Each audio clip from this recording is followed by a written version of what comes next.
Всем привет! В этой части хочу установить на багги двигатель Атаки, и для этого я купил Донор, собственно саму Аку. Я взял сразу целую машину на ходу, с нее легче будет переставить все агрегаты, чем покупать отдельно двигатель и проводку, непонятно в каком состоянии. Специально нашел авто с откапиталенным двигателем, так мне сказал бывший владелец, что он лично возил двигатель на дефектовку и расточку цилиндров под ремонтный размер. От этого немного увеличился объем двигателя, хотя я думаю, мощности это не прибавило. По документам в ней 32 лошадиные силы, едет она довольно-таки бодро, и двигатель работает чисто. На кузов даже не обращал внимания, но как правило прогнившие пороги сильно снижают цену. Проводка тоже находится в печальном состоянии, и во время езды постоянно горели предохранители и мигали лампы. На первый взгляд под капотом не все так плохо, но при детальном рассмотрении много недочетов. Далее я отправился в яму посмотреть на состояние двигателя снизу, так как при покупке у меня не было такой возможности. В принципе, все выглядит неплохо для 20-летней машины. Снятие двигателя начал со слива масла с коробки, так как при вытаскивании из нее приводов оно обязательно выльется. Вообще обожаю людей, которые намертво закручивают сливные пробки, как в последний раз, не думая о том, что придется еще менять масло. С большим трудом мне все-таки удалось открутить сливную пробку и слить отработанное масло. А вот, кстати, почти все опоры двигателя открутились от руки. Далее снял реактивную тягу и отключил тягу ручки переключения передач. Затем снял генератор, он, как ни странно, в исправном состоянии, и зарядка идет на аккумулятор.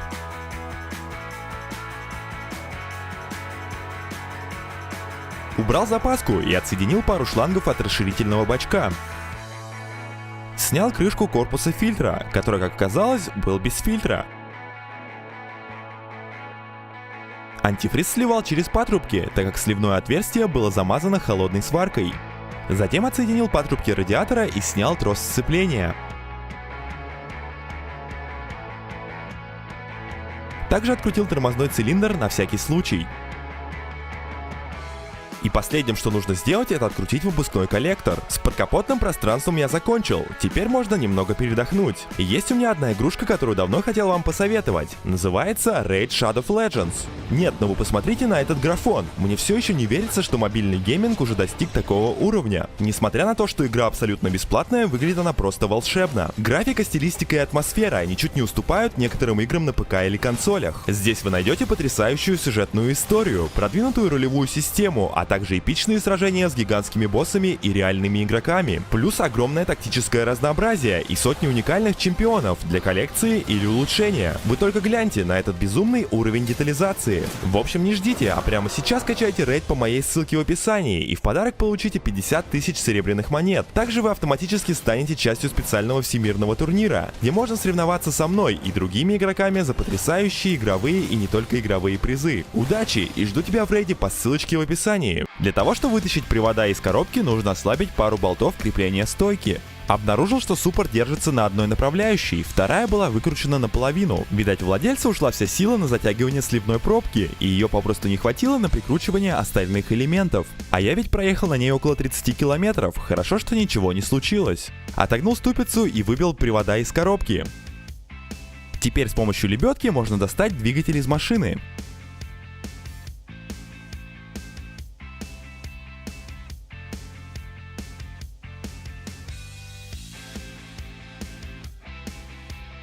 Сразу этого не получилось сделать, так как мешал радиатор, но после его снятия двигатель немного посопротивлялся и вылез.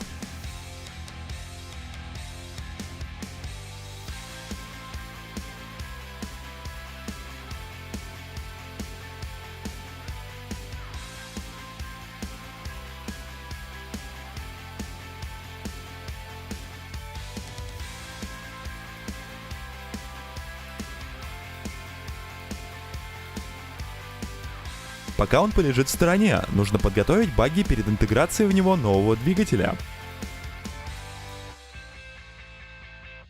Багги простоял под навесом полгода, и наконец-то пришел его час. Не терпится снова погонять на нем по полю, да еще и с новым, более мощным двигателем.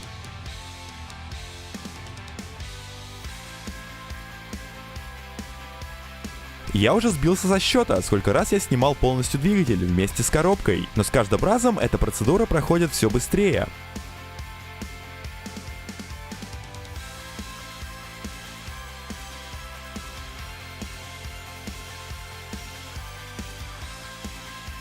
При установке и подгонке нового двигателя будут мешать нижние крепления сиденья. Также отрезал верхнюю опору двигателя, надеюсь, она мне больше не пригодится.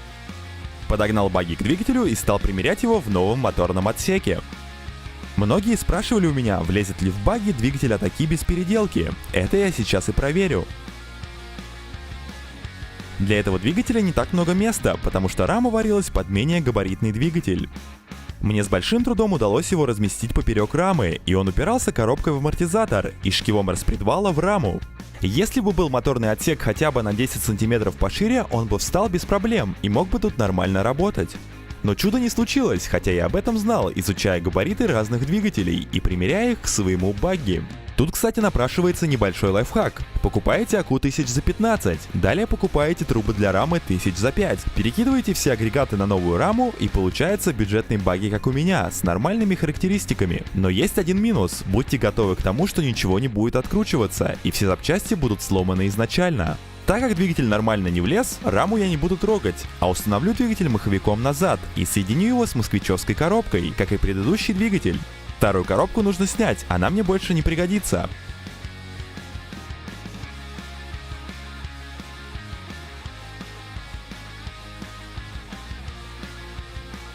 Также снял корзину с диском сцепления.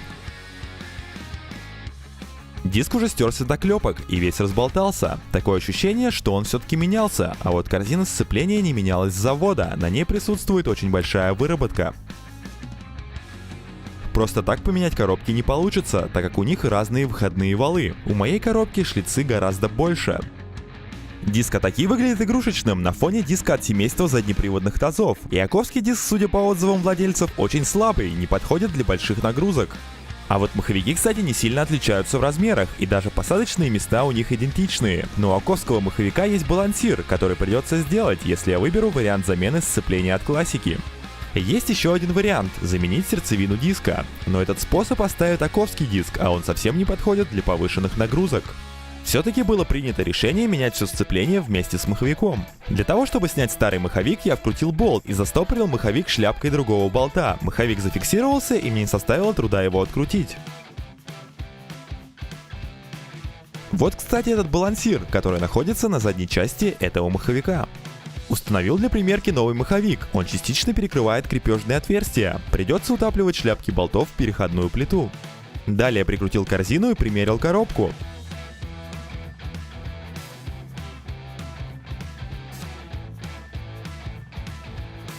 Вроде бы все подошло, и шлицы выходного вала коробки нормально встали в диск сцепления. С переходной плитой все более-менее понятно, а вот куда крепить стартер – это вопрос. Перепробовал все места, и только в одном месте он будет нормально доставать до винца маховика. Думаю, сюда я его и установлю, но перед этим нужно вырезать переходную плиту. Для этого из пластика вырезал шаблон и перенес его на 10-мм плиту. Очень удобно совпало, что я когда-то давно выпиливал из нее два диска, и сейчас мне не нужно выпиливать отверстие под маховик. Хватило бы и 5-мм пластины, но в наличии у меня только 10-мм плита. Сразу в плите просверлил два отверстия, которые были в шаблоне. После примерки и разметки просверлил еще два верхних отверстия. Фрезерного станка у меня нет, и я вырезал углубление под шляпки болтов обычной болгаркой. После прикручивания маховика он упирался в пластину и подклинивал при вращении. Выходом из этой ситуации послужит проставка в 1 мм. Этого вполне хватило, чтобы маховик свободно крутился.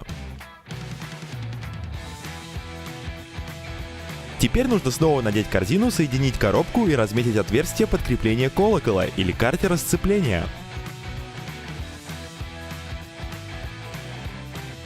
Просверлил отверстие, прикрутил коробку, и все вроде бы работает. Осталось самое сложное – это установить стартер. Для его установки в картере сцепления нужно сделать окно. Удачно, что оно будет находиться между двух креплений и не сильно ослабит колокол.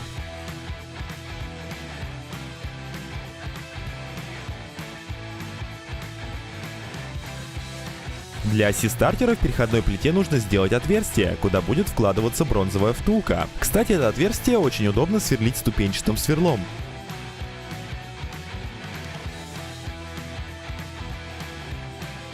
И тут при проверке оказалось, что обгонная муфта задевает за корзину и не заходит шестерней на венец маховика. Это большая проблема, так как это единственное место, куда можно установить стартер.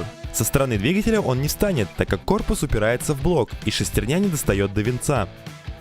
Я даже подумал уже сделать ручной стартер с наматыванием нитки на шкив, но все-таки немного подумав, нашел единственный, как мне кажется, рабочий вариант – убрать обгонную муфту и соединить шестерню напрямую. Но и тут оказалось не все так гладко, нужно было подогнать очень хорошо стартер, иначе шестерню закусывала и она не возвращалась на место. Я даже для регулировки выпилил сегмент в переходной плите и подгонял им положение шестеренки к венцу. И в один прекрасный момент мне все-таки удалось совместить эти элементы. Второе крепление стартера сделал через переходную пластину и снова все проверил. Надеюсь, эта система сможет заводить двигатель и зубцы быстро не сточатся. Это событие уже будет в следующей части, а пока, если вам понравилось, можете поставить лайк и написать свой комментарий. И я постараюсь выпустить видео на следующей неделе, где я установлю двигатель на багги и попробую на нем прокатиться. Всем спасибо за внимание, увидимся в следующей части.